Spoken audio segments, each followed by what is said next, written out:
To the mortals, we appear in all manner of guise. To most, we do not seem monstrous. Indeed, we appear quite human. Their own assumptions conceal us from them. However, some see us not as they see themselves, but have the depth of vision to tear away the dross from our faces. They see our ravaged souls borne upon our monstrous visage, and know our true name. They see the beast within, and know that we are not mortal. Indeed, they see us as we do not see ourselves. It must be a horrifying world that they live in. Killian, Justicar Toreador. Ashes to Ashes is a story supplement for Vampire the Masquerade, the first of its kind for the game. Written by Stuart Wieck, it serves as part of the Forged in Steel Chronicle and is a direct continuation of the Baptism by Fire story from the first edition core book, which is considered to be Chapter 1 of this story. The cover art was done by Doug Anderson, and the interior art by Josh Timbrook and John Cobb, an artist we have not seen previously, and who would go on to primarily do work for a number of Wraith the Oblivion books. The maps were done by Chris McDonough. Despite its age, Ashes to Ashes is a relatively easy book to come by, even as a traditionally printed book, for a reasonable price. In addition, it is available on DriveThruRPG in both PDF format and as a print-on-demand title. This book can also be found in the compiled volume Chicago Chronicles Volume 3, alongside Milwaukee by Night and Blood Bond, available at DriveThruRPG in PDF format. First advertised as releasing in June of 1991 per White Wolf magazine number 27, the core book being pushed back to July kept this from being a viable date, and though it's hard to find when exactly it was released, issue number 28 of the magazine, dated for August and September of 1991, has an ad that notes it and other books as new for Vampire, so it is likely that this released sometime late August or early September. As noted in the previous video, Atlas released Blood Nativity due to White Wolf wanting something available alongside the core book for Gen Con, which took place August 9th through 11th of that year. So it was not out by then, but most likely released not long after, as they had a number of books in the works to release over the rest of the year, with Chicago by Night releasing right on its heels, if not alongside it. It should also be noted that this book seems to have changed a bit from its original incarnation, as the description for it given in the Vampire preview states, "This continuation of the chronicle from the Vampire storytelling game features the character's flight from a fiery inferno. Seemingly rescued by the leader of a religious cult, they only find themselves in the center of darker problems." Though there are a couple points where escape from a fiery inferno may be necessary, the rest of it seems to have shifted scope a fair bit by the time it released, as you will soon find out. The introduction describes the book as a general overview of the story that is not complete in and of itself, needing the storyteller to fill in the broad strokes. This makes it adaptable, able to fit in with themes the players may enjoy. As usual, I will try to stick to a consistent narrative, offering glimpses into alternate routes where applicable, but overall picking out the most consistent path for events to take as I work through the book, in a manner that utilizes all of the scenes available. Note that the text describes this exact path as merely one way that the story can play out, and an actual played game following this exact route is, quote, undesirable, considering the amount of interesting side paths, nuance, and story tangents that could be missed. Ashes to Ashes established the format that future story supplements would take, laying out its contents in a set style. The overarching story is broken up into chapters, each of which contains multiple scenes, containing sections detailing the plot, setting, dialogue, drama, and finally new characters present for each scene where applicable. Baptism by Fire and Blood at Dawn were laid out in a similar style, but both were only single chapters, whereas Ashes to Ashes covers 4 chapters, 5 when including Baptism by Fire, along with a bonus flashback chapter. Moreover, the background plots that this story begins to portray are integral to the larger Chicago setting that upcoming books will expand on further, in particular Chicago by Night. On the topic of themes, the introduction cites concepts concerning the idea of free will, or lack thereof, mortals being pawns to the kindred, young kindred treated like mere pawns by their elders, or something even more ancient, and so on. Are we creatures of self-determination, or are we merely atoms that are thrust to and fro by the tides and waves of reality? In this title, we quickly see White Wolf's flair for predetermined plots and storytelling that eventually evolves into the grand meta-plot that will ultimately permeate their games in later editions.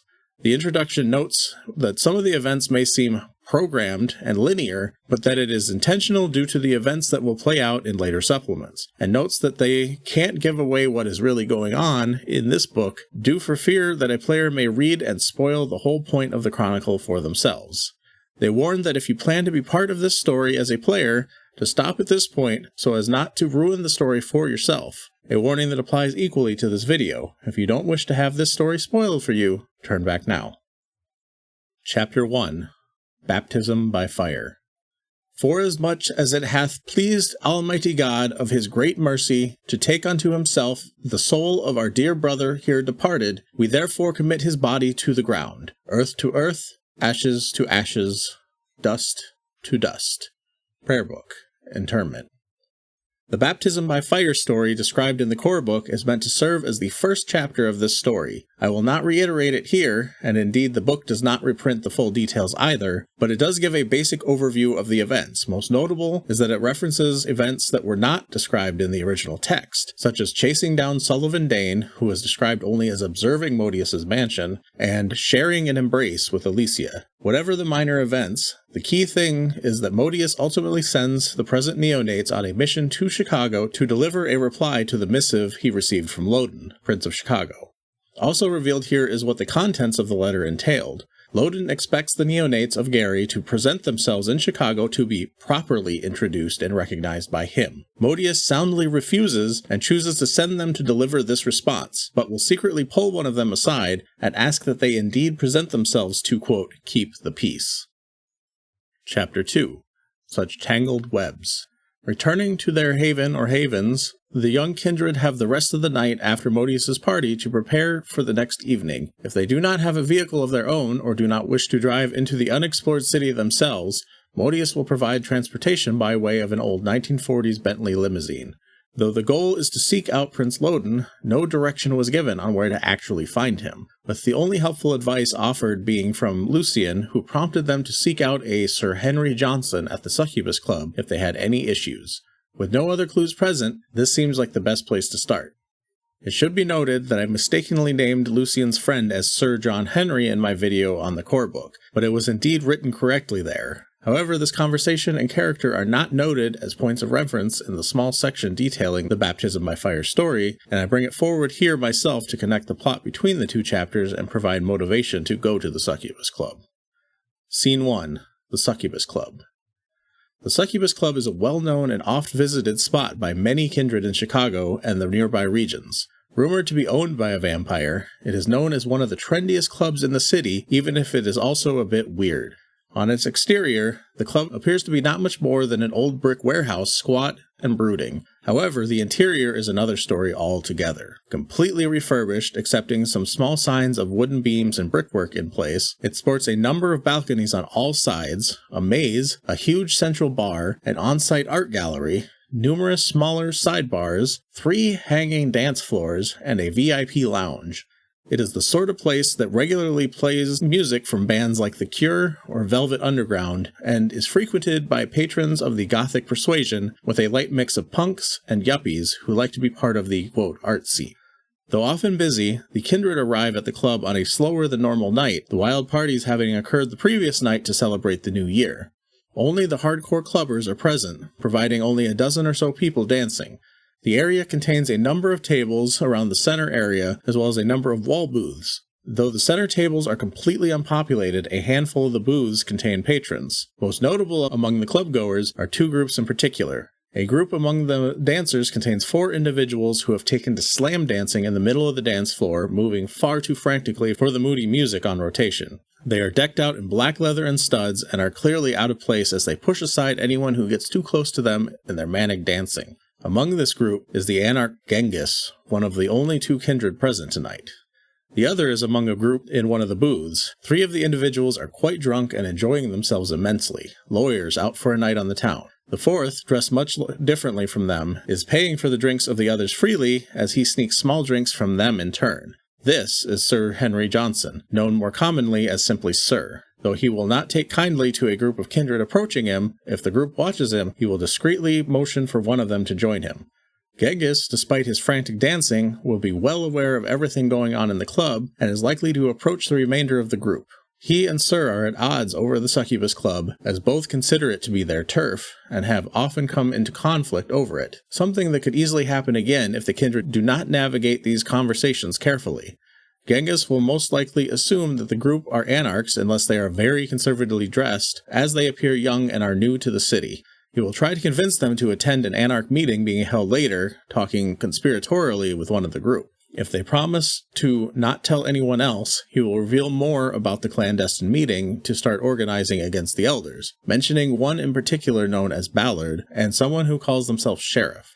The meeting is being held in an old brewery next to a restaurant known as Daly's, and can be accessed via the restaurant's fire escape, climbing to the roof and leaping to the brewery rooftop to gain access. Genghis notes that the meeting is at 3 a.m. and assures them that this is the best way to get real info on what's going on in the city.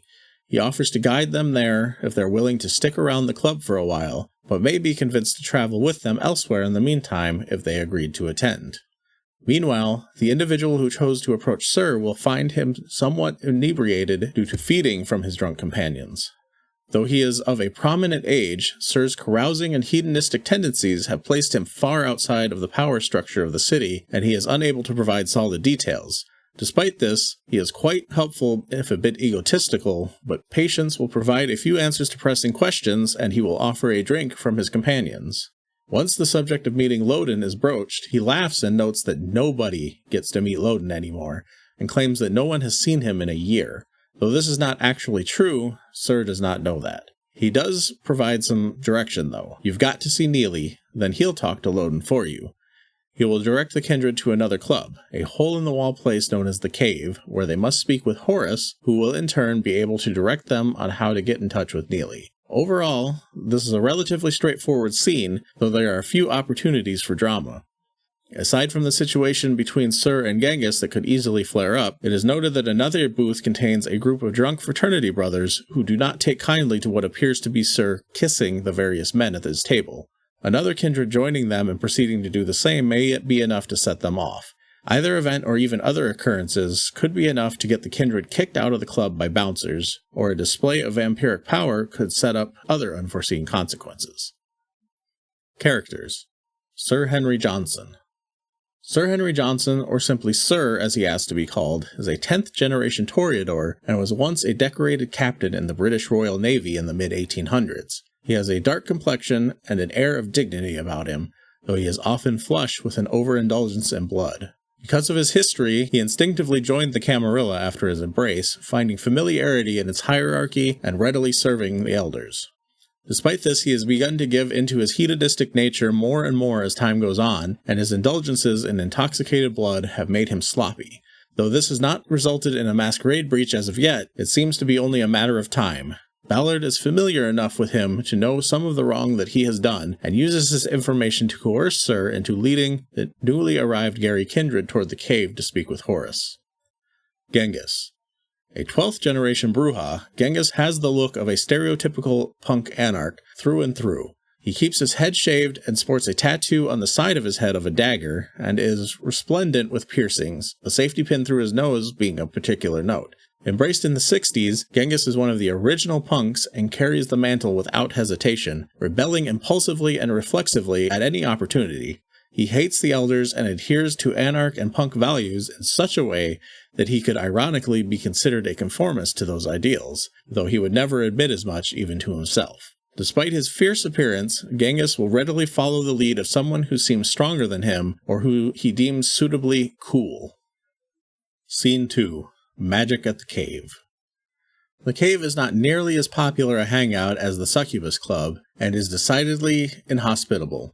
Despite being located in downtown Chicago and having a street front entrance, it functions more like a blue-collar bar than anything. It does not see a lot of business, and the owner, a Kindred named Horace Turnbull, likes it that way, as its purpose is not to make money, but to serve as a cover.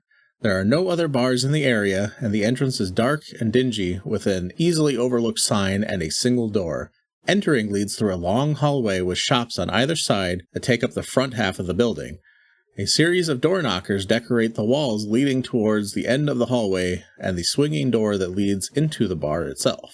Within there are a small number of booths along the wall, and a small but well-stocked bar opposite those manned by 2 bartenders, with the bulk of the space taken up by tables. Overall, the interior bears a striking resemblance to its namesake, with its sparse decoration and plain concrete flooring. Despite the lack of popularity, the cave has a number of ever-present regulars taking up a few of the tables, and an abandoned copy of the tabloid newspaper Tell It All laying on another.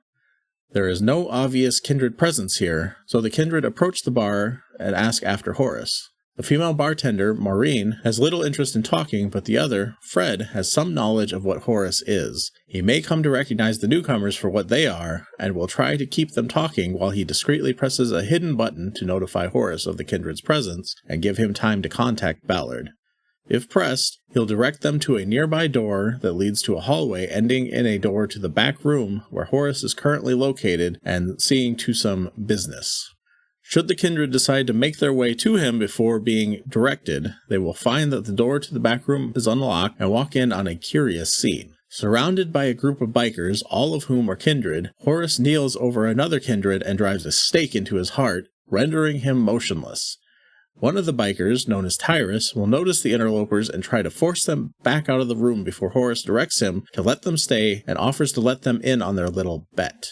The currently staked Kindred, a Tremere by the name of Eric Weiss, says that he can escape from a locked box while staked in under 2 minutes, and Horace believes that this is not possible. Whether the Kindred place bets or not, the body is put into a locked chest behind a curtain, and he soon proves himself correct as he steps out from behind the curtain not long after. A knowledgeable Kindred among the group may find Eric familiar, or recognize his name as the true name of the famous escape artist and illusionist Harry Houdini.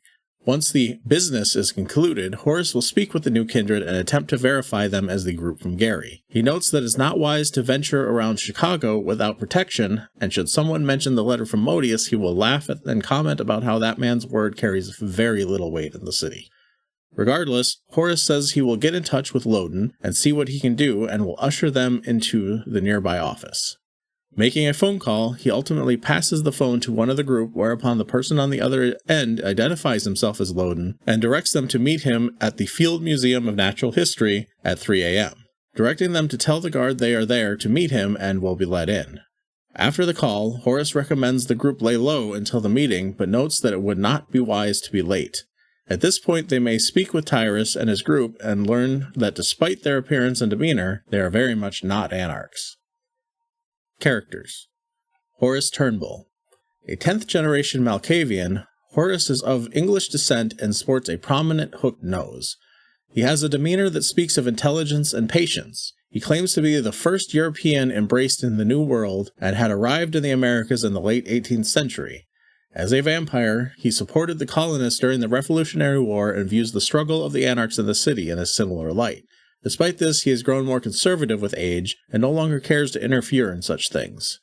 Valuing his immortality above most other concerns, Horace has thrown his lot in with the elders to maintain his place in the city and often performs work for Loden and Neely, the prince's child, which provides him a measure of protection. He is a longtime friend with Tyrus, and the two have history of making bets much like the one that just took place, and will likely bet on the fate of the group after they leave the bar. Eric Weiss, Harry Houdini. Perhaps the greatest escape artist of all time, Houdini was approached at the height of his career by a slight off-center Tremere who felt certain that the man was imbued with great magical power. Accepting the embrace, Houdini faked his death to alleviate any issues that could arise from his sudden disappearance and entered the world of the Kindred, choosing to return to using his birth name in the process. Fit and muscular as a mortal, he sports impressive physical capabilities for a member of his clan, in addition to the seemingly mysterious powers he holds beyond what even other Tremere seem capable of. He refuses to tell anyone how he performs his stake trick, leading many to believe it is indeed just a trick. Tyrus. Embraced in the wilderness of Maryland in 1662, Tyrus is a 7th-generation gangrel and one of the first vampires made in the American colonies. Wild by nature, he roamed the continent, making his home wherever he pleased. Shortly after their invention, he fell in love with motorcycles and the concept of freedom they seemed to personify, and has since embraced New Gangrel in an effort to create his ideal biker gang. Tyrus is well known among mortal biker gangs and is also favored by Prince Loden. Though he and his gang do not live in Chicago, Loden has made it known that they are welcome in the city, and Tyrus often performs jobs for the prince. Though he shares many ideals with the anarchs, he is not one, and considers them to be posers and complainers, unworthy of their vampiric gifts. Scene 3. The Brewery. This scene is identical to the example of play depicted in the first edition core book, detailing an anarch meeting at the abandoned brewery next to the high-end restaurant known as Daly's, accessible only by rooftop. the exception being that the scene depicted there had players influencing events to some degree. However, the scene plays out much the same regardless. Here we have additional information to learn and characters to meet, however. There are approximately 12 Anarchs present at the meeting, but only 2 are of particular note. The one playing guitar, Damien, who speaks to the new arrivals when he is done playing, and Neon, the one he passes his guitar to. Damien wants to ensure no strangers arrive at the meeting, but Genghis, who likely agreed to accompany the group or has met them there, will speak for them, which Damien accepts. After introductions are made, Damien will address the gathered group and declare, "The time for uprising has come. We can wait no more. Coming from Gary to tell us about it is our glorious war leader, Juggler," at which point Juggler makes a daring and showy entrance from the second floor area of the brewery. Juggler speaks to the Anarchs as described in the core book, and as there is interrupted by Sheriff, who we learn here is actually named Balthazar, and merely prefers to be called Sheriff.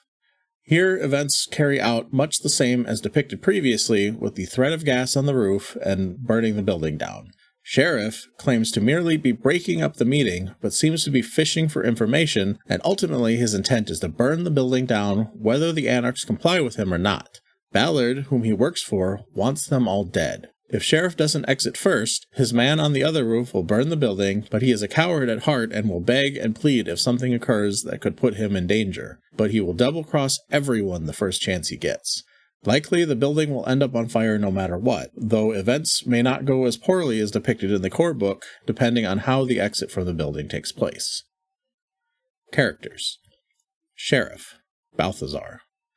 Balthazar is a 10th generation Brujah who works directly for Horatio Ballard, a child of Prince Loden. He is slightly overweight and will often speak with a comical southern accent. Though he generally wears a suit, he also wears a cowboy hat with it. Originally a former plantation owner known as Jeremy Collins, Balthazar arrived in Chicago after the end of the Civil War as the city was being rebuilt. He spent a number of years building up a successful protection racket and eventually caught the attention of Loden, the new Prince of Chicago, and was made the assistant of Loden's neonate Ballard. Loden sees him as an effective tool to enforce his policies as prince, and eventually Balthazar began using the nickname Sheriff to personify that. Jeremy took the name Balthazar during the time of the Cold War and became one of the prince's eyes, a watcher over certain regions of the city, making him knowledgeable about many of the controls Loden has established over the local politics.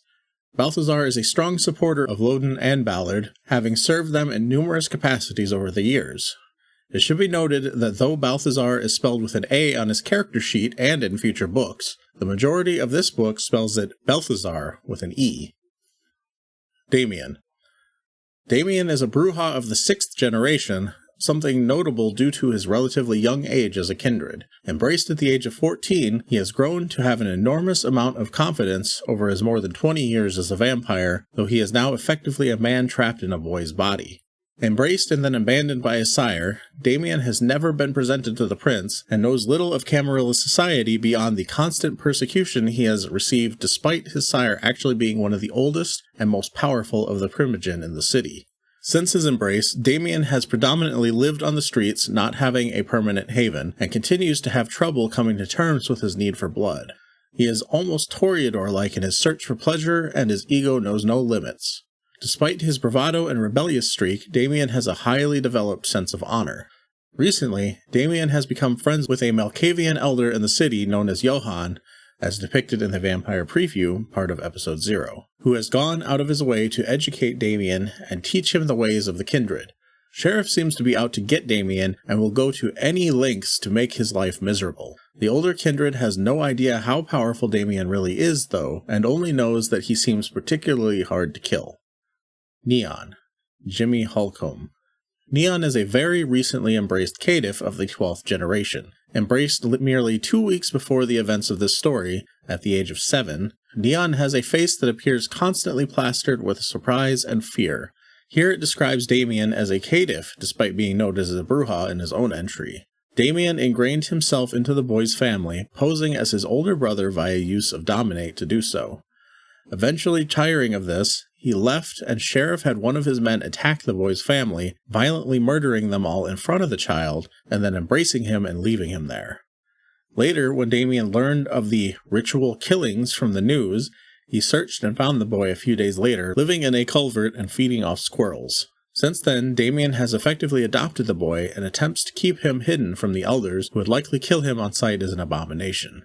Neon is permanently traumatized by what he witnessed the night of his embrace, and will speak to nobody but Damien. Scene 4. The False Prince.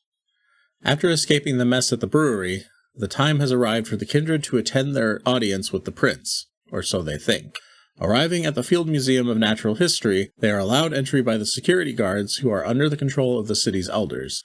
Typically bustling with activity at normal hours, the museum is eerily silent. This place is considered part of the Elysium of Chicago, and is a safe place for their kindred, so normally there are a handful to be found at this time, but not this night. The prince is found waiting for the group by the large reconstruction of a mastodon skeleton. Back facing them, he begins to speak before turning around. He questions them about their purpose in the city, and asks pointed and probing questions about Modius and his sanity, seeking to gain as much information about them as possible. It eventually gets found out or revealed that, in fact, this is not Prince Loden, but instead a kindred by the name of Neely Edwards, one of Loden's progeny. Neely admits to the ruse if called out, or otherwise explains that he pretended to be the prince in order to screen the newcomers, so that he could protect his sire from imposters and those who would waste the prince's time. He approves them for a meeting with the real prince, saying that they must go to Soldier Field and wait on the 50-yard line. They will be picked up in a protected helicopter just before dawn and flown to a safe place to rest. Any doubts about the safety and veracity of these methods will be taken as an insult. If they cannot trust the hospitality of the prince, then they have no right to speak with him in the first place. If Neely took a liking to any of the group, he may offer to accompany them, but may threaten dire consequences if they attempt to refuse. This is our city, and we control every street. Don't attempt to disobey the word of the prince. Characters. Neely Edwards. A child of Prince Loden, Neely is an 8th-generation Ventrue and the perfect subordinate to the prince, reliable and having only moderate ambitions of his own. Due to the fact that he is often too busy performing business for his sire to do much more than feed every couple nights, he rarely deals with the mortal world. Neely acts as the leader of Loden's newest group of fledglings, and is considered one of the prince's lieutenants despite his relatively limited practical experience. Scene 5. Monsters on the Midway. With dawn approaching, the group makes their way to Soldier Field just south of the Field Museum. The stadium is an old, huge structure, and unlike more modern football stadiums, is not domed, but open to the sky. There is no astroturf here, only real grass. Unlike the museum, the guards here are not under the sway of the Chicago Kindred, and the group will need to find a way into the stadium and/or deal with the guards. The sun will rise this morning just before 6 a.m., and the helicopter will not arrive until this time. The goal is to scare the Gary Kindred into obedience, and show just how few cards they truly hold in this city. As long as the entire group is gathered at the 50-yard line when the helicopter arrives, it will set down, and a door will open into a sheltered area of the vehicle for them to hide from the already burning rays of the rising sun. Should they refuse to accept the offer, the helicopter will lift off again, and 6 heavily armed SWAT officers will descend from the helicopter, leaving the Kindred to flee to the nearest space out of the sun, a full 70 yards away, followed by still having to deal with the gunmen that have been set on them. In addition, 2 squad cars have parked outside the stadium in case any of the group attempts to leave. There is very little choice left to them in this situation, so the clear path is to accept the ride. Scene 6. Escape. In this scene lies an alternate path. Should the Kindred actually manage to escape the field and flee the stadium in Modius's limousine, the helicopter will pursue. On board, a remaining gunman will attempt to shoot out the tires of the vehicle. If stopped, the group will once again be given the opportunity to seek refuge on the helicopter via loudspeaker. Should they continue to refuse, their only option may be to seek the aid of the Anarchs. Alternatively, they could be rendered unconscious or put into torpor, and taken by force to the meeting they have attempted to avoid. Chapter 3. To the Breaking Point. Thy beauty shall no more be found, nor in thy marble vault shall sound. My echoing song the worm shall try, that long-preserved virginity. And your quaint honour turn to dust, and into ashes all my lust.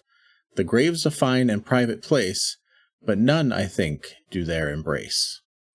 Andrew Marvell, Upon Appleton House. Scene 7. Dinner Guests.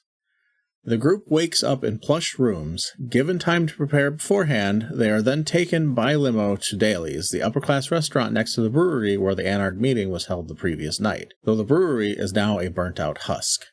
Entering Daly's, it is clear immediately that the restaurant caters to a very exclusive crowd, and the maitre d' will insist on providing attire to, quote, clean up anyone who did not arrive already presentable enough for the establishment. Afterward, they are escorted to the center of the room underneath the skylight that was potentially broken in the fight the previous evening. If so, it has already been replaced. Sitting at the table, the group is guided to an immensely overweight individual surrounded by dozens of food dishes. If it had not been suspected already, then it becomes clear now. This is also not a meeting with the prince. Instead, they now meet Ballard, another of the prince's children. The purpose of the meeting, and the ruse up to this point, becomes clear here if not gleaned earlier. Prince Loden is missing, having disappeared 2 days prior. Ballard believes the Kindred from Gary are responsible, the timing being too coincidental to ignore. Though the gathered group may try to explain the situation and show the letter from Modius, Ballard has all but made up his mind already, and notes that even if they did not kidnap him, they will take the blame anyway. He has a seething hatred for the Prince of Gary, and believes him complicit in the kidnapping. As the conversation progresses, it also becomes clear why so much food is present. Ballard has the table cleared, and a bottle of wine is brought. He insists on one of the group tasting it for him, and will glare at them until the act is performed. Following this, he orders another large quantity of food, and will demand the group orders as well, reminding them as needed to, quote, keep up our little game. Despite being a Kindred, Ballard will proceed to eat enormous amounts of food, showing no indication that it bothers him, and will threaten any who do not eat their own meals. Doing so will strain the wills of those gathered to delay throwing it back up immediately. About halfway through the encounter, Neely will show up to speak with Ballard. The Primogen have been informed of the prince's disappearance and want an investigation to take place. Neely suggests the group from Gary be put to the task of finding him, as news of the disappearance must not be spread, and they would be too conspicuous trying to find him themselves. Ballard reluctantly agrees, and permission is given for the group to investigate the haven the prince was taken from, but he says he will kill them himself if they spread news of the prince's disappearance. As if you don't already know where he is, he notes. He then tells them that they have until the end of the next night to return the prince if they want to survive to see another. At any point, should the Kindred try to start a fight with the man, he will summon the police immediately and have them taken into custody. Further struggles will ultimately lead to a blood hunt being called on them and certain death likely to follow. As the meeting concludes, Ballard summons Balthazar, whom the group were previously introduced to as sheriff during the Anarch meeting, and he is tasked with keeping watch over them. Despite being the focal point of the scene, the characters section is devoid of any info for Ballard here, and the book simply notes that he will be featured in the future title Chicago by Night, and to look there for more information on him. Scene 8. Vacant Haven. The group arrives at the haven Loden was taken from and is one of many that he uses. This particular haven is located on the 107th floor of the Sears Tower and spans the entire floor, consisting of a hallway and 9 rooms. 8 of the rooms make up the perimeter, with a large vault-like room in the center that served as Loden's sleeping quarters. Another interesting feature of the haven is that there are no windows on the east side of any of the rooms on that side of the building. Exiting the elevator reveals a long hallway with only a single door near the end. This enters into the first room of the haven proper, and an entry chamber decorated in lavish furniture and expensive and often original paintings, primarily from the Renaissance period. From here there are 2 doors, one of which opens into a dining room with a large table and immaculate dinnerware, though close examination reveals the tablecloth to have collected a fair amount of dust. The room is clearly not used. Passing through this room reveals a kitchen. Though Loden does not eat, his retainers do, and he allows them to stock it as they please. There is little else to see here, and this room passes into a library that doubles as a conference room with a number of amenities. Beyond this lies a room used primarily by Loden's retainers, consisting of a combination bedroom and living area large enough to accommodate 6 grown men. Passing into the next room, things finally start to get interesting, revealing Loden's office, also sparsely decorated. Upon the walls hang 2 original Rembrandt paintings, and an ornate chess set is set up at an endgame point. A nearby letter from London details a chess puzzle to be solved. Much of the room's shelving and cabinets are empty, but there are a number of records, most notably information about havens of some of the city's most prominent kindred, including the Anarchs, as well as information about their, at the time, upcoming meeting at the brewery. At the desk lies a body slumped in a chair, one of Loden's retainers, a bullet through his head, and blood covering the carpet.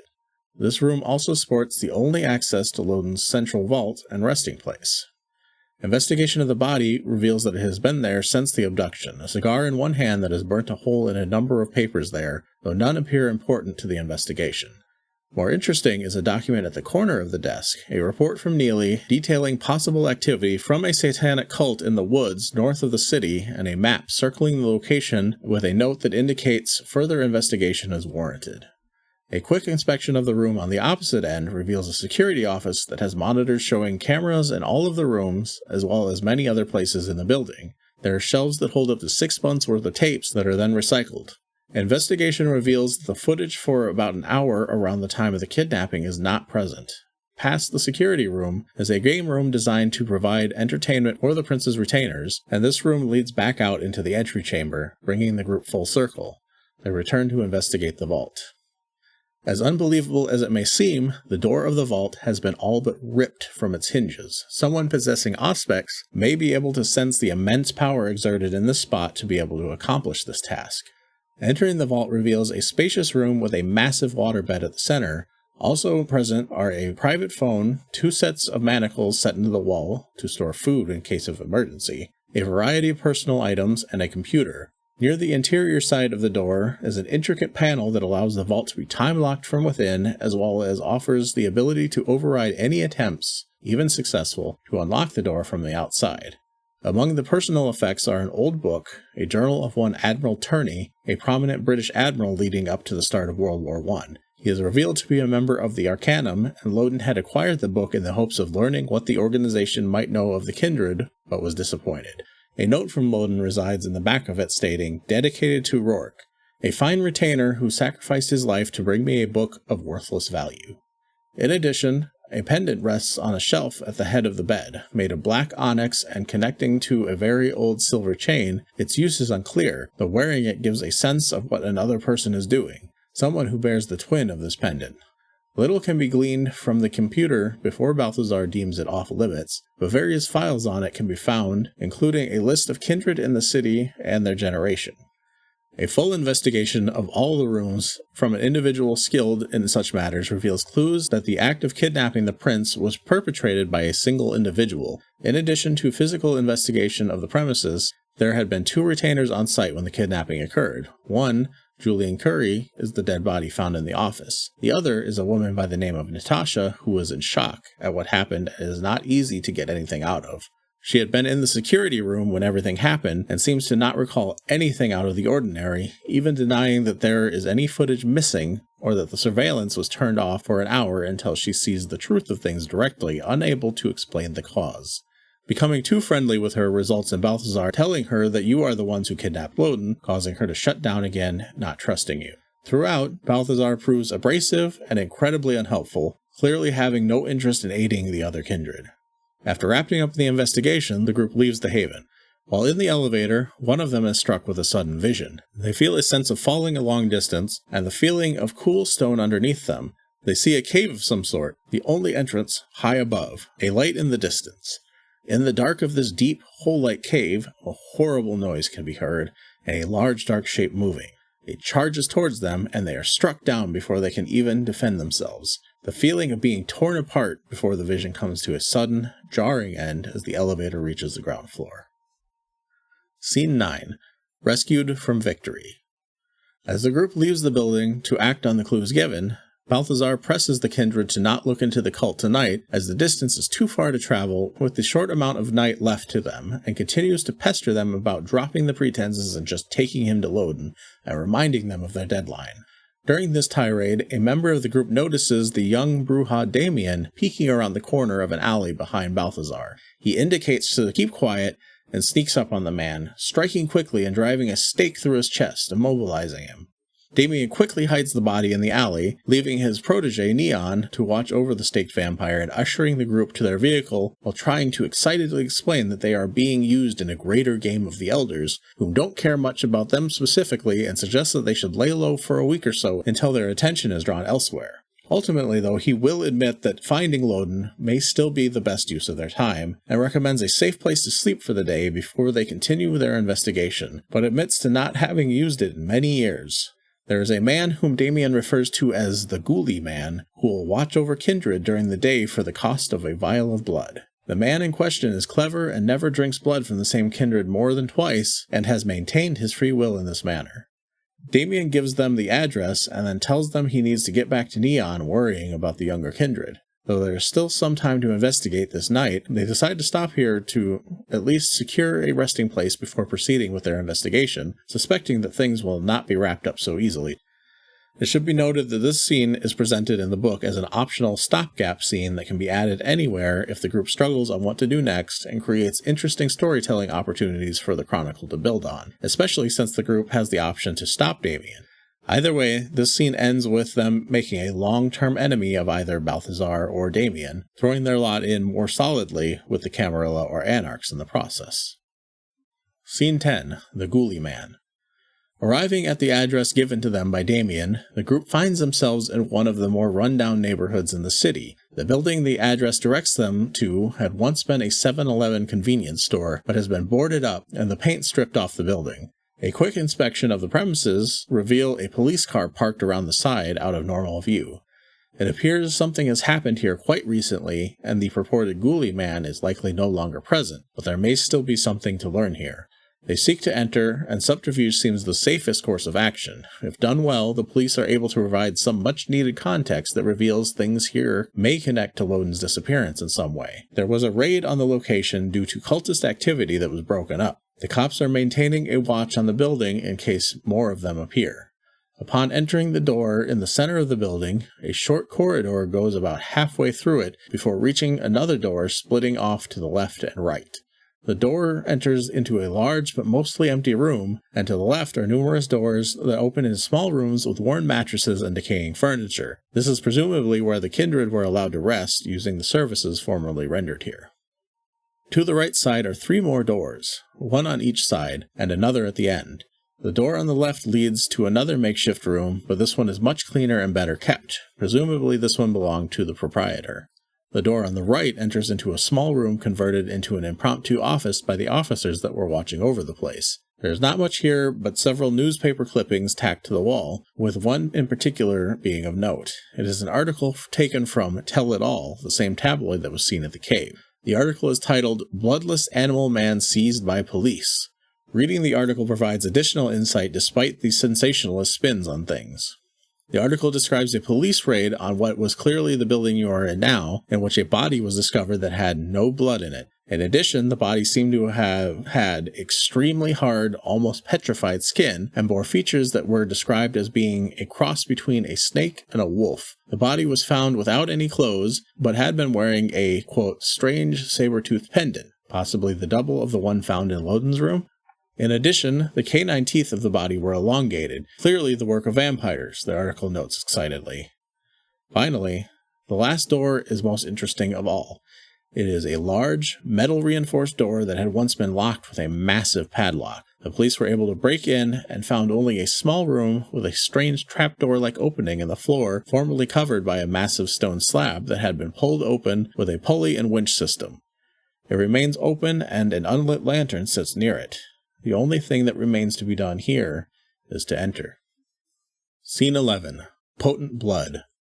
The group quickly determines that this must be the resting place of the body mentioned in the article. The description of what was found leads them to believe it may have been Loden himself, and are determined to investigate the area. Lighting the lantern and looking into the hole, it is clear that the bottom is a decent way down, about 20 feet or so. Any among the group with a suitable discipline, such as potence, can make it down and back up easily enough, but the cops must have been down there as well, so there is likely something around to help anyone else. Reaching the bottom, they find themselves in a room about 15 feet wide and containing nothing but a wooden chair and a small table covered in various chemistry tools. On the ground nearby is a chalk outline where the body had been. Any kindred with Auspex may choose to use this power to help their investigation, but doing so is likely to make them frenzy. The sheer power of the kindred who had rested here overwhelms their senses and pushes them over the edge. Too late, they realize this place is the source of the premonition that was encountered when leaving the Prince's Haven. The stone surroundings, the light from the opening far above, and the creature moving in the darkness. It was this place, the creature, them. The rest of the group must decide if they should vacate quickly or attempt to subdue or otherwise deal with their companion. If they manage to do the latter and continue to examine the space, there is little else to see, but with the assistance of a light source, there is one more secret to find in this room. A hidden drawer in the stone wall can be found, inside a small object rolled in a cloth. Pulling it out reveals a prize beyond measure, one of a nearly irresistible nature, a vial of blood so ancient and potent, calls to each of the gathered kindred like a siren song. Clearly, the ghoulie man who resided here had far more going on than anyone was aware of. Was Loden really kept here, and is this the power a prince wields? The vial is large enough for multiple drinks, and should any of the group not be able to resist the temptation, whether it be one or more, the taste of the fluid is unlike any that they have ever found before. It unlocks powers within them nearly unheard of to this point, but all things have a cost. When will the bill for this mighty boon come due? Chapter 4. King's Gambit. From here, there are a couple of paths the kindred could take to seek out more answers about the body that had been kept in the abandoned building, some providing more useful information than others. Or this chapter could be bypassed entirely by a particularly astute or determined group. As with previous chapters, we will explore all of these, though a real game following this story may miss whole sections or approach them in very different manners. Scene 12. Downtown Precinct. The group decides that they must find out more about this body. Is it actually Loden? The newspaper article seems to indicate the possibility, but the cops have already taken it. They decide to go to the police station and see what they can learn there. Depending on how the previous chapter went, this could be by choice or potentially by force, but ultimately, the persuasive or dominating powers of some kindred may get them where they need to go. Arriving at the station, they ask to speak to the detective in charge of the raid on the cult that took place in the abandoned building, and are directed to a Lieutenant Brick. He is not easy to get information out of, and he is not particularly willing to give it, but a few things can be learned. When the raid was conducted, 7 cultists were captured, though they were not willing to speak to the police, nor court-appointed defense attorneys, and were ultimately all found dead the next day in their various cells before anything could be learned from them. Very little evidence or information was able to be gathered from the crime scene other than the body itself. The body was gruesome to behold, hard as stone and drained completely of blood. They believed it had been in cold storage for some time, having been moved to the location it was found not long before the raid, as there were no real signs of decay on it. Unfortunately, the body is no longer present. The group learns that an FBI agent, William Shepard, officially took custody of the body earlier this evening, presenting evidence that the body belonged to a kidnapping victim, and has since had the body sent to a medical examiner. Brick has the info for where they are located. Another bit of information that becomes apparent is that the orders to conduct the raid are not entirely clear. The police knew of cult-like activity taking place in the building for some time, but did not have the evidence to act. Brick claims the orders to do so finally came from Captain Wallabosh. However, if Wallabosh is spoken to, he claims that it was reported Brick came through with enough evidence to move on the building. If tested, neither is lying, meaning there may be a kindred hand at play here. Either way, there is not much else to be learned, and the group moves on to the next potential lead, which may be more or less difficult to do based on how they arrived at the station. Scene 13. Yellow Journalist. Departing the police station with the new intel they were able to get, the next stop is more out of convenience than a driving need unless the police station was skipped altogether. The offices for the newspaper, Tell It All, are relatively near and found just on the outskirts of the downtown area. It is a relatively nice-looking place for being a rag newspaper. As luck would have it, Scotty Cartwright, the author of the article about the body, is a night owl and is present in his office when the kindred arrive. As nice as the offices for the paper are, Scotty's is the opposite. A whirlwind mess comprised primarily of stacks of papers. At first mistaken for some of the man's informants, he greets the group with a terse, "What do you have for me?" before quickly realizing that they want something from him instead. He listens to what they have to say, ready to help. Scotty is a clever conversationalist, and if not careful, may get the group to slip up and speak something of their true nature. He is unlikely to truly consider any information off the record, even if asked, and will believe just about any story, so mentions of vampires will pique his interest immediately. Regardless of what they may or may not say, he is willing to give information if they have some to give in return. Aside from revealing themselves to the reporter, the group does have some information he will be willing to take in trade, most notably the reports of mystical activity to the northwest of the city, as well as smaller things like the mix-up between the police captain and the lieutenant about the raid and who ordered it. Information that can be gained from him includes the name of the cult leader, Roarke. Scotty informs you that he seems to have been living at the gutted-out gas station for several years before forming the cult, and strange individuals were noted entering and leaving regularly in those days, meaning Roarke does indeed seem to be the ghouly man you were sent to meet. Rourke's cult is also active in a region northwest of the city, though the police don't seem to know about this yet. They gather in the area for festivals and celebrations. If the group had told him about their information on the location, he notes that he plans to visit the area soon. He does not have any real additional info about the body that was found that was not in his article, noting that everything described was the truth, though he will admit that he has no basis for what he said about the origin of the body. It is likely he also has the address of the medical examiner that the body was taken to. Characters. Scotty Cartwright. Scotty is a slender, tall man in his early 30s. Though he can come off as grouchy, he is very courteous to those he holds in respect or knows well. He is a dedicated writer despite the nature and suspect quality of his work. He accepted his job not long out of college for the purpose of trying to make a little money while working to further his career, but over the years has taken a true interest in the subject matter and has come to believe in far too much of what he writes about. Despite his years at the job, he still thinks of himself as a college student and has maintained much of his original enthusiasm, honor, and naivety, and will always protect sources who wish to remain anonymous and keep information learned off the record out of his writing. It should be noted that previously in the scene info, it was noted that Scotty doesn't take this practice seriously and will only refrain from using info until he learns more, directly contradicting the information in his bio. Scene 14. The Hunter.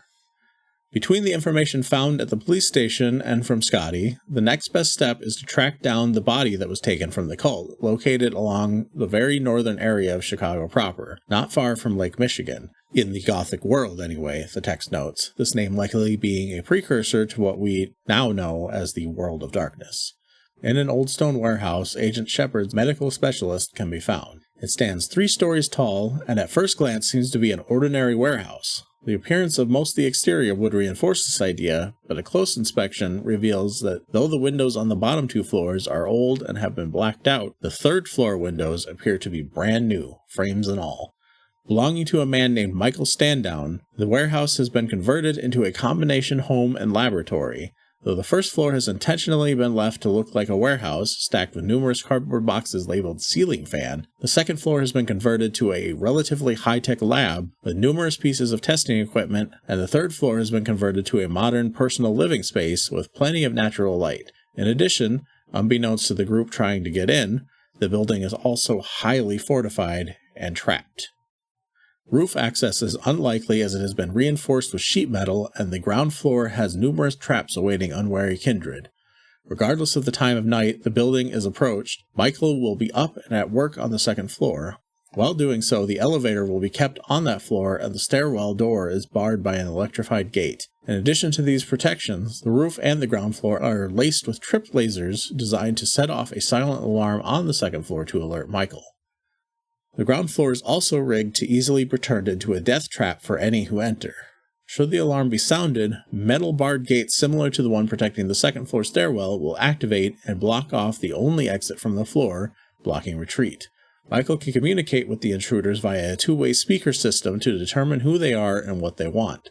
Should he discover they are vampires at any point, he will proceed to throw a flaming lighter through a trapdoor above a stack of boxes in the middle of the room. These boxes hide large amounts of gasoline within flammable containers that will be set ablaze immediately. The stone walls have been treated with anti-flame chemical provided by Agent Shepard, effectively turning the 1st floor into a self-contained inferno that Michael is not concerned will reach the 2nd floor. He also has access to controls for the building's sprinkler system should things manage to get out of hand. In addition, Shepard awaits word from Michael across the street, expectant of a possible attack.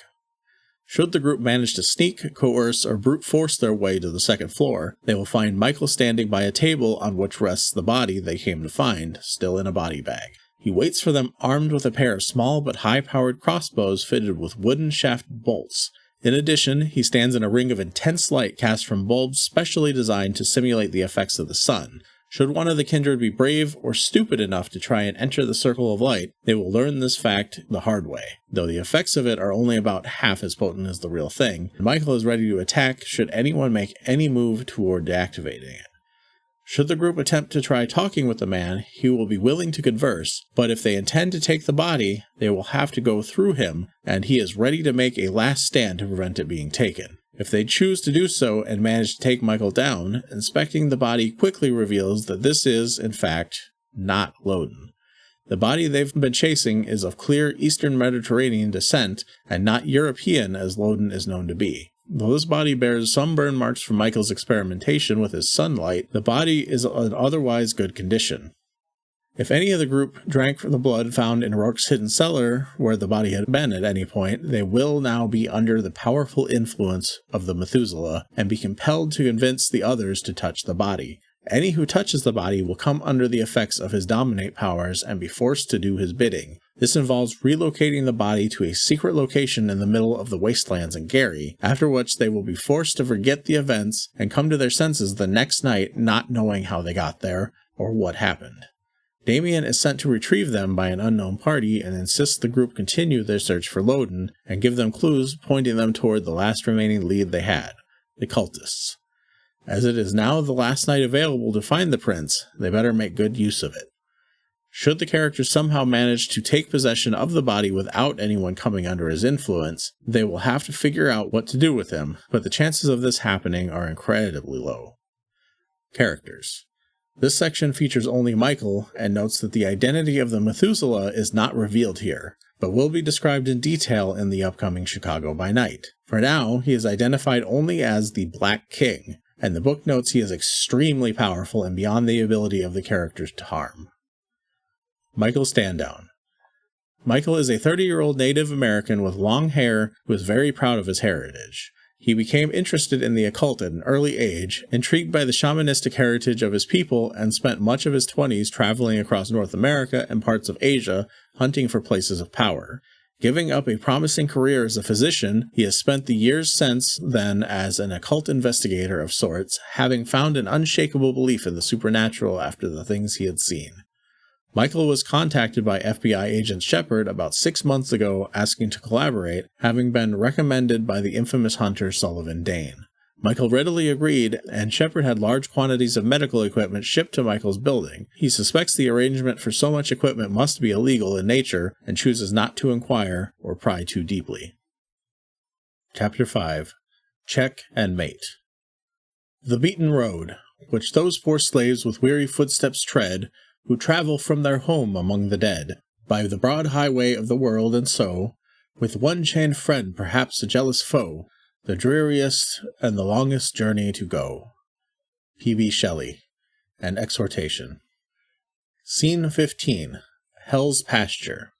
With all leads now pointing in that direction, the wooded hideout of Roarke and his cult seems to be the best place to go. This is the final night that the Gary coterie were given to resolve things before the elders of the city turn them into scapegoats and a footnote in the story of the Kindred. The location is relatively inaccessible and will require a good amount of walking from the nearest road. In the process of trying to reach the intended location, they come across the journalist they met previously, Scotty Cartwright, who has set forth to seek answers himself after the group corroborated his info about the cultists with his own. The target is a 50-acre chunk of land that belongs to none other than the mysterious Roarke. The cult often performs ceremonies and celebrations here which are used as a means for Roarke to provide an image of strength to his followers. The land is mostly flat and wooded, but with a rocky area near the center.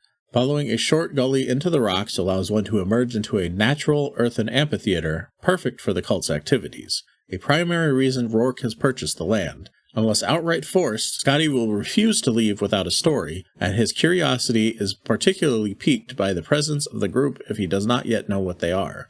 Ultimately, the group has no choice but to proceed, planning the next course of action as they move through the area to get to the heart of matters that sent them there. Scene 16. Attack of the Ram. As the group nears the center of Roarke's lands, they are set upon suddenly and stealthily by a large and highly aggressive ram of immense strength. This is the byproduct of Roarke's cult practices, as the ram has been fed vampire vitae in a mock satanic ritual after which the cultists will hunt and chase the ram through the forest in an attempt to kill and take the beast for use in a feast where they gain some of its power. The ram was set to roam Roarke's lands before this occurs, stalking and ravaging the grounds as it sees fit, and it is all too willing to do the same to the young Gary Kindred. Should the group manage to kill the beast, Roarke and the cultists will be alerted to their presence. In addition, should the fight take too long, the cultists could come upon them in their hunt for the ram. It is an incredibly dangerous beast, but will move on after a short fight in an attempt to stay ahead of the approaching cultists. There are a few interesting discrepancies here. The book notes that the ram has been blood bonded to Roarke so that he can keep it on his lands, but Roarke himself is merely a ghoul. In addition, the text is quick to describe Loden's 7th generation blood being the source of the ram's incredible power. The book also notes that the cultists, upon killing and feeding from the ram, will gain some of its vampiric powers, in both cases implying that a ghoul can themselves make other ghouls, which is not typically how it works, even in later editions that I've seen.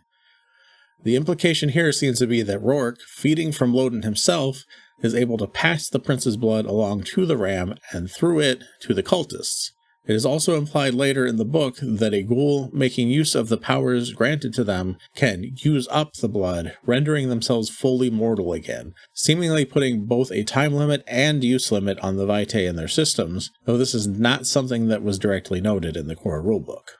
Another interesting note related to this creature is that in the video game Blood Hunt, there is a special artifact that can appear in the game on occasion named Roarke's Ram that is depicted as a ram skull and grants substantially increased melee attack speed, but with the downside of it slowly draining the player's health while held, requiring one to become highly aggressive and seek victims rapidly, much as the ram is depicted as doing in this story. Scene 17. Ceremony. Should the group reach the center of Roarke's lands before the cultists are able to get the ram, they will come to a large but nearly empty earthen amphitheater. Roarke himself will be at the center, awaiting his minions, and see the group, immediately fleeing into a series of tunnels at the back of the area. However, if the cultists were able to complete their task beforehand, they come upon a chaotic celebration. A large bonfire is lit dangerously near a tree, and the ram is hanging from a branch, roasting, and waiting to be consumed by the cultists. Roarke will be speaking to the group, espousing upon how they were forced from the city by, quote, those who do not yet believe, and describe himself as the harbinger of truth, saying that he will lead them on the true path. He also speaks of the sweet revenge he will take against an old enemy. Upon seeing the kindred, he will shout that there are some among the gathering that are, quote, not your kind, and direct his minions to attack you before fleeing into the tunnels. This results in a fight with what are mostly mortals, but any who had consumed the flesh of the beast will have the power of a ghoul from the blood of Loden passing to them through the creature. Scene 18. Rat Tunnel. Roarke flees into the caves at the back of the amphitheater-like area, and once the group is able, the pursuit begins. These caves and tunnels are for Roarke's personal use and act as a storage and staging area for his little shows here, the kindred coming into a small grotto that contains a number of props and other items to assist with his displays. Roarke tries to rely very little on his enhanced abilities as a ghoul, except with the ram and a couple other small tricks in order to conserve the blood he has. As the group will soon find out, these caves are also where he has been keeping Loden.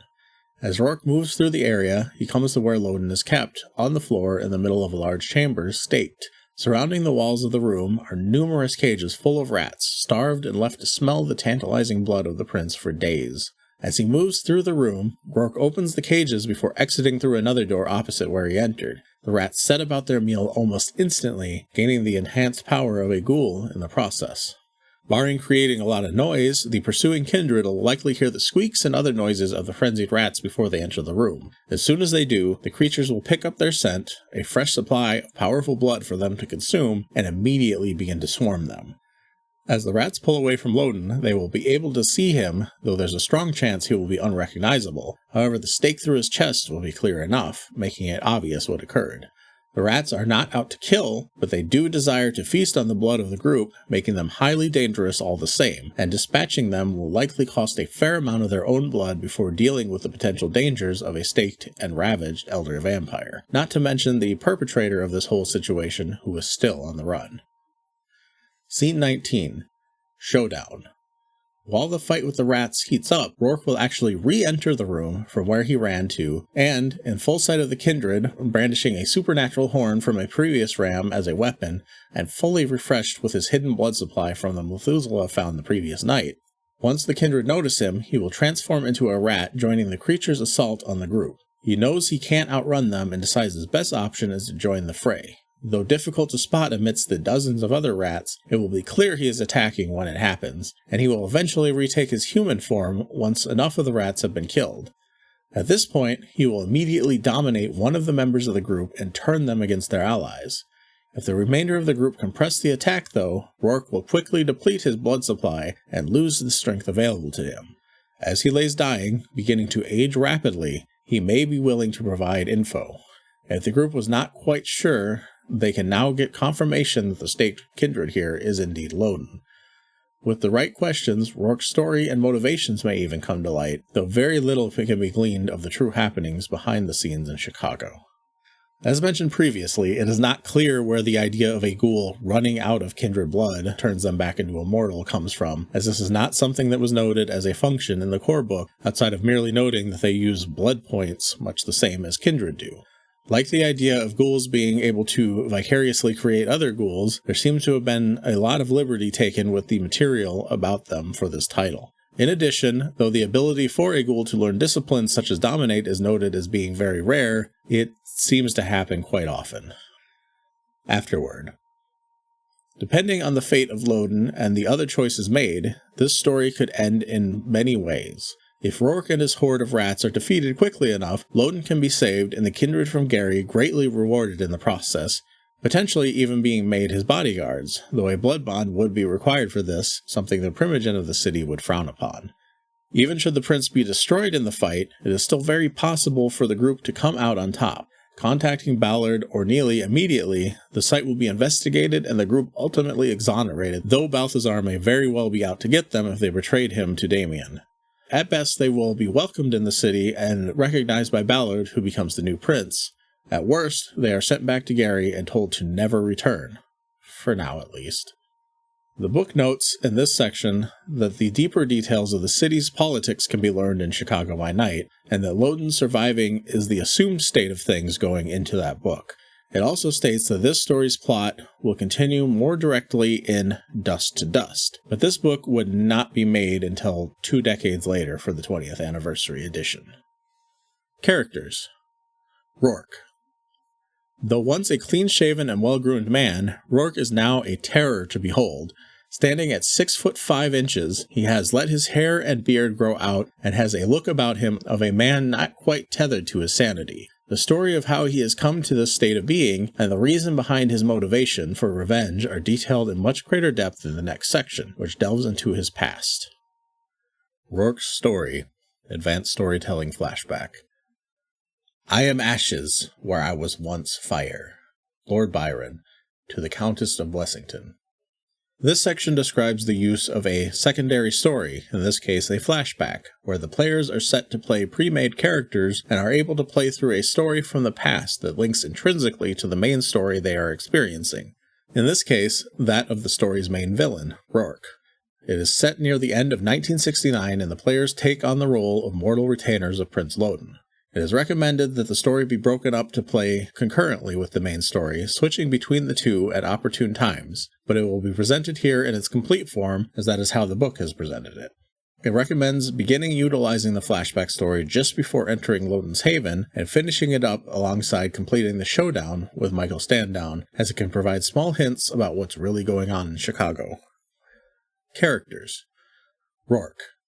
As described previously, Roarke is very tall. He makes an effort to appear well-dressed and is very athletic and well-coordinated despite his lanky appearance.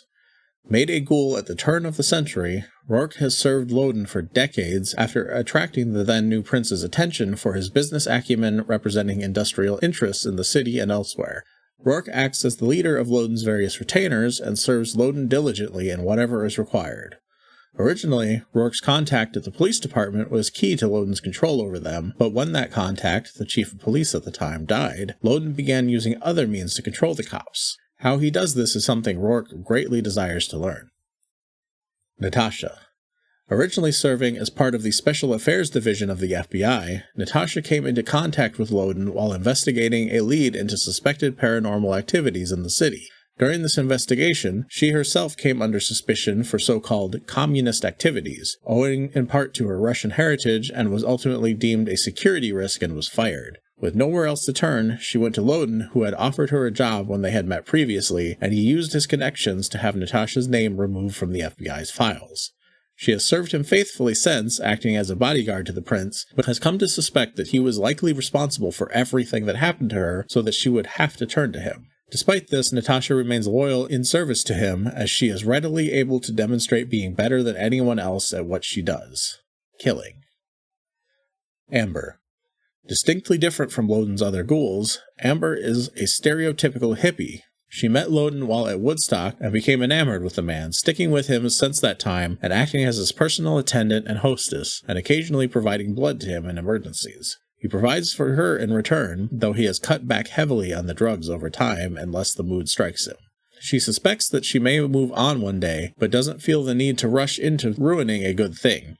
Many believe Amber to be vapid and naive, but this is something that she uses to her advantage and has lately begun to deal with a number of Loden's political affairs in addition to his personal ones, able to use these assumptions to get people to lower their guard and be more willing to make a deal.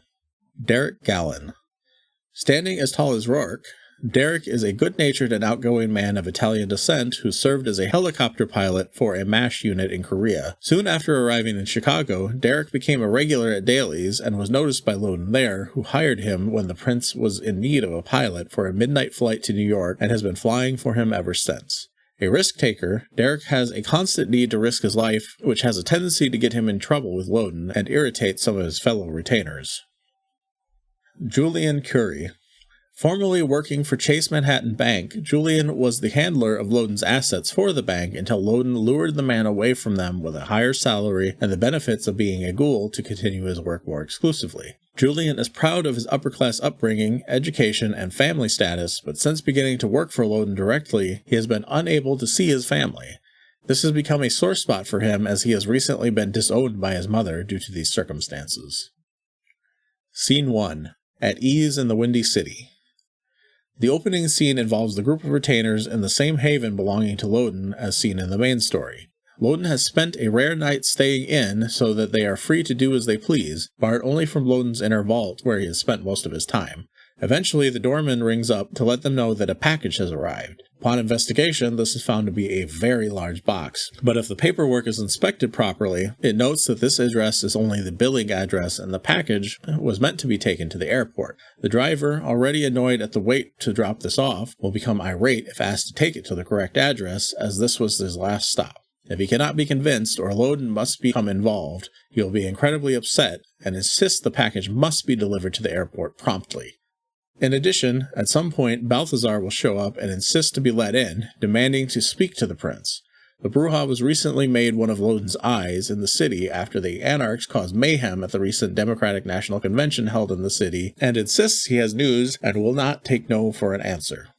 If questioned, it can be discovered that he has learned about an illegal embrace by a Malkavian woman. Should the group disturb the prince while in his vault, he will grow angry unless the reason is mentioned, and he will see the Brujah in his vault.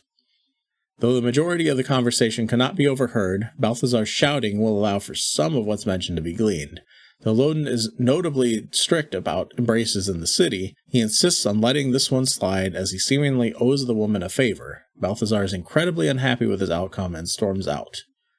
Soon after, Loden exits his vault and announces that they will be making a trip to London the next night, and insists that it is very important that nobody knows of it, though the veracity of these claims may soon be tested. Scene 2. The Trip. Immediately the next night, the group prepares to leave and takes Loden to the airport. Though the drive seems relatively uneventful, it may be possible to detect that they are being trailed by someone. Determining if this is the case or not is of no immediate consequence, though learning that someone else knows of the trip may put Loden on edge. Regardless, reaching O'Hare Airport is otherwise very straightforward. Loden has chartered a flight and prepared everything on his own, really driving home the secrecy he wishes to keep around this trip, as these are not things he would normally handle himself. If the package from the previous scene was handled properly, it will be waiting near the plane and ready to be loaded. Having experience doing so, Derek will pilot the plane and begin doing pre-flight inspections. Another of the group may wish to sweep the plane as a precautionary measure, and in doing so, they or Derek, during his checks, may come across a strange object left in a seemingly obvious place. It is, in fact, a bomb. Clearly, someone else knows of Loden's trip, and he will immediately demand to see security personnel for the hangar, interrogating them by use of his dominate discipline. Ultimately, he learns nothing, as they have no memories relating to the planting of the bomb or knowledge of anything untoward, and will wipe their minds of the interview before boarding. It is possible to discover that the bomb is actually a dud, and even had it not been discovered, it would not have gone off during the flight. The triggering mechanism is corroded and would fail to function. Whoever is involved, they seem to be rather inept. While in flight, those not flying the plane or preparing the package, which is a sealable container the size of a coffin, a way for Loden to sleep while traveling, will be pulled aside by Loden and given instructions for the following day, as leaving early evening from Chicago means they will arrive around 7 a.m. the following day to the airport outside London they are flying into. He gives them a package containing a large quantity of money, a map of London, info for hotel reservations he has set up for them, and a pamphlet for an auction taking place that day that he insists they attend, as there is an item of great interest to him in it, the naval journal of one Admiral Turney, who is also a member of the Arcanum. In addition, he wishes to receive feeding permission from the kindred known as the Queen of London, whom he will be meeting during his trip, and asks that they arrange things with her retainers during the day. He then decides to provide his blood to Roarke, granting him some of his power in case there are any troubles during the day, and then retires in anticipation of the sunrise, instructing any who are able to get some rest as well. Scene 3. Settling in. Upon arrival at the airport, the group makes preparations to head to the hotel, but is stopped by a customs agent who insists on closely examining their luggage and takes particular interest in the large box in which Loden rests. Most of this goes off without a hitch, but when it comes to the box, more forceful tactics may be necessary. Roarke, with access to the dominate discipline via Loden's blood, may be able to make quick work of the man, but he is very determined and not likely to succumb easily. Otherwise, a forged document provided with the packet from Loden can be found indicating that the box should not be touched per request of the U.S. government. Though it may take some smooth talking, this should be enough to get the man to back down and let the group move on. Checking into the hotel goes quick and smoothly, as the reservations were placed to start the previous night, so even the early arrival will not be an issue. Once settled in, contacting the number provided to them for the Queen's retainers also proceeds with no issue. The man on the other end states that Her Highness gladly extends such permission to her very welcome guest, and notes only to refrain from feeding in the theater district. Scene 4. The Auction. Once other matters are taken care of, the group prepares for the auction. As the hotel room isn't quite as private as Loden might prefer due to the elevator leading to the floor they're on being easily accessible to the public, some of the group will stay behind. Roarke will attend the auction with one or two of the others. It is located near Piccadilly Square and begins at 11 a.m., with lunch being provided, so they head out in short order to acquire the item Loden insisted on. In the meantime, the others order lunch for themselves, but unbeknownst to them, the employee bringing the food is accosted and replaced by an unknown ghoul who will bide his time and attack them when an opportunity presents itself after entering the room, and seemingly make a bid to get to Loden, but is fought off without too much effort, and he'll quickly retreat. Meanwhile, as the others arrive at the auction, they are allowed to view the items available before the bidding starts and quickly locate the journal that Loden demands. It sits open behind the glass, and a couple of pages are readable, mostly the dry recitations of naval maneuvers and things of that nature, but near the end of the second page a more interesting passage appears. Mail delivery finally caught up with us today, and the men were much cheered as usual. My greatest delight, though, was a memo from A, relating that another fragment of the so-called Book of Nod had been... The page cuts off there, and the rest cannot be viewed. As it is a relatively mundane tome to the rest of the kind, there will not be many willing to bid on it beyond a couple naval buffs who are willing to put down some decent money. Loden provided a large sum, believing that this would be more than enough, and indeed it allows them to quickly outdo the others interested in the item.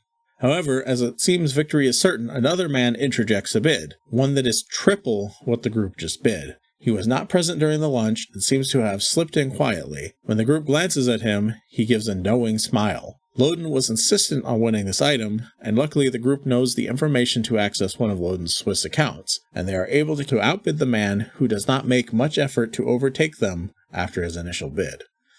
If the group happen to spot the tail on the way to the airport in Chicago, they will recognize this as the same man and may be intent on following him and to learn who he is. But the man has a car ready and waiting to take him away and is easily able to outmaneuver anyone that may give chase.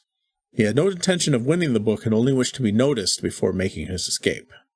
Though they won the book, they are not able to take it with them immediately and must wait for the wire transfer from the Swiss bank to go through. The auction manager notes that they will be able to pick the book up around 7 p.m. and to return then. Characters. The Ghoul. The Ghoul that accosts those protecting Loden is enthralled to a very powerful vampire, one of the third generation. He is the associate of Heath Quinn, the man who followed the group in Chicago and made himself known to those at the auction before quickly leaving before he could be successfully followed. Though Quinn is a normal mortal, this man is very formidable even before the powerful vampiric blood running through his system is taken into account. Seemingly much like Quinn, he only wanted to make his presence known and had no real intention of harming Loden, though he will put up a fight to make the ruse seem very real. I believe the note about this ghoul being enthralled to one of the third generation is a typo, and it is meant to be noted as one of the fourth generation based on future revelations. Scene 5. Fool's Errand. The group reunites at the hotel room, and as Loden awakes and is brought up to speed, he tells one of them to call the Queen of London's haven once more and request permission to join her until other accommodations can be made. He then sends Roarke back to the auction house to retrieve the book before leaving for her haven with the others. Unbeknownst to Roarke, as he returns to pick up the book, Quinn had circled back to the establishment after they left earlier and set up in wait for whoever would arrive to retrieve the book. As he exits the building with the book in hand, Roarke is shot through the heart with a high-powered, specially silenced rifle. As he lays dying, the man moves towards him and speaks. "Loden said he would send you out on your own sometime during this trip. I just had to wait for the right time." With that, Roarke seemingly dies. Scene 6. Pawns in the game. After Roarke makes his leave, the others take Loden to bring him to the Queen, identified more specifically now as Lady Anne.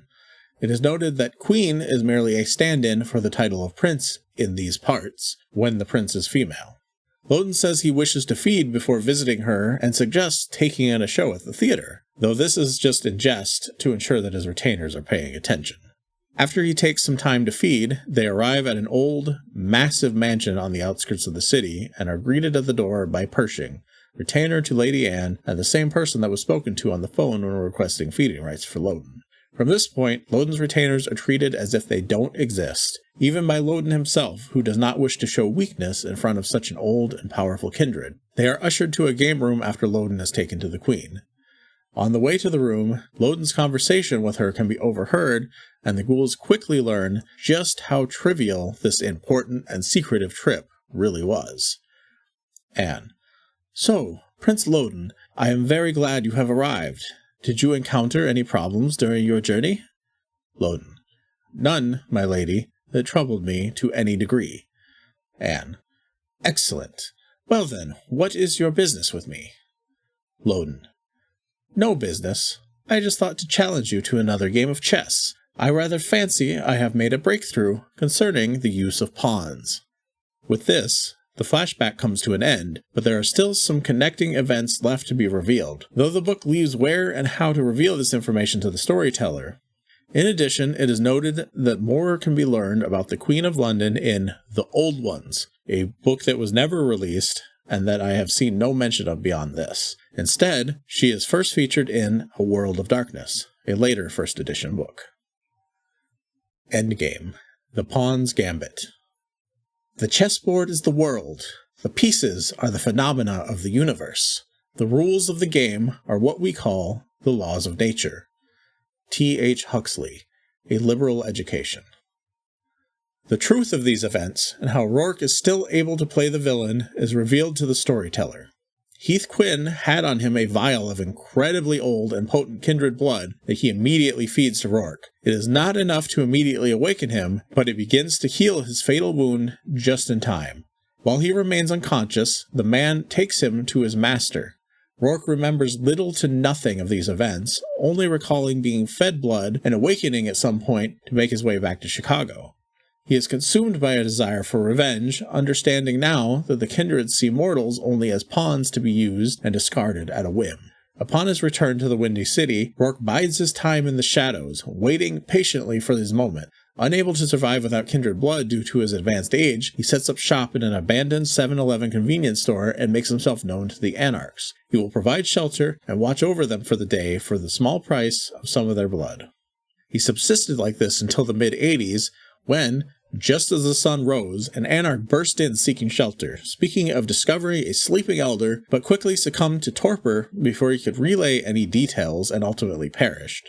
However, Roarke learned enough to follow up on the story. Much to his delight, what he found was not a sleeping elder, but a Methuselah, deep in torpor.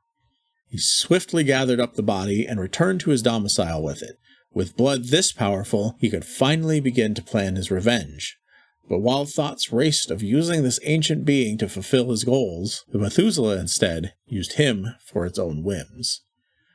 Roarke spent the remainder of the decade building up his power base by developing a cult of followers and a fallback position in the woods outside the city, learning to use the blood at his disposal and planning his revenge. Finally, he was ready, and the opportunity presented itself on New Year's Eve. He entered the prince's haven while he was sleeping and kidnapped him, taking Loden to his forest hideout and proceeded to use him as a new source of blood. Even this is only part of the true machinations going on in the city of Chicago, however, for Roarke himself remains a pawn of greater powers, the true extent of which the book claims will be revealed in Chicago by Night, noting here only that the origins of many characters' motivations in the book tie back to a great war being waged between two ancient Methuselah who are the true power within the city. Regardless of how the story ends, the match continues on. Neither will resign until the other one of them is dead. This is the game of the ancients and the enmity of untold ages. The book ends with a story in the guise of a game of chess, the characters described as its pieces. Here, the two Methuselahs are described as the Black King and the White Queen, and it speaks of how they rarely played on even ground. Using further chess piece metaphors, it describes the events of Ashes to Ashes. Loden and the Chicago court are the pieces controlled by the White Queen, who is noted as newly awakened, and having stronger pieces available. Despite this, the Black King is described as clever, devious, and far more subtle than the Queen is. Though she is often stronger, he always manages to escape, postponing the end of the game. His goal was to convert a pawn to a queen to combat her directly, but his time was beginning to run out, and the game was nearing an end, though upset was still possible, despite many of the most powerful pieces being off the board. With this in mind, the Black King executed a gambit that would become well known among other ancient beings like themselves, renowned for its grace and cleverness. Turning one of the White Queen's lowly pawns, Roarke, against her, the Black King was able to capture one of her most powerful pieces, Loden, and hide him far from the center of the board, keeping the White King in check, as it were. This threw the White Queen off balance, forcing her to keep quiet the events and scramble to recover her piece. In the meantime, the Black King revealed 5 new pawns to the game, the coterie from Gary, sent forward to mingle in the enemy camp of the White Queen, and indeed rescue her king in the process, thus placing his pawns firmly in the Queen's camp. Though it may result in the loss of the immediate game, he would be set up for victory in the next. A stroke of luck came to the White Queen, however, when she was able to find where the Black King hid himself away. Though she could not harm him herself, she was able to place him in the hands of pieces out of her control, the Hunters, allowing her to thwart part of his plan. From here, the actions taken in the story determine what happens next. But as it is laid out in the telling, the pawns manage to free the Black King, the Methuselah in torpor held by Michael Standdown, from his captor, as well as see his pawn Gambit through to the completion by rescuing Loden from Roarke, giving them a place among the White Queen's pieces. When next the tale continues, the White Queen may be in for quite the surprise, as will the unknowing pawns themselves. With that, Ashes to Ashes comes to a close. Overall, a pretty interesting story that promises to become even more intriguing as it continues in future books, with only a few instances of peculiar statements about how things work, most notably where it comes to some apparent confusion between how the retainers and ghouls work. Though the core rulebook was somewhat vague about these when it came to mechanics as well, so this isn't entirely surprising. Next time, we'll have another smaller title to cleanse your palate before diving headlong into the dense jungle of Chicago by night. Until then, never be so bold as to believe you are anything but a pawn in the game the ancients play.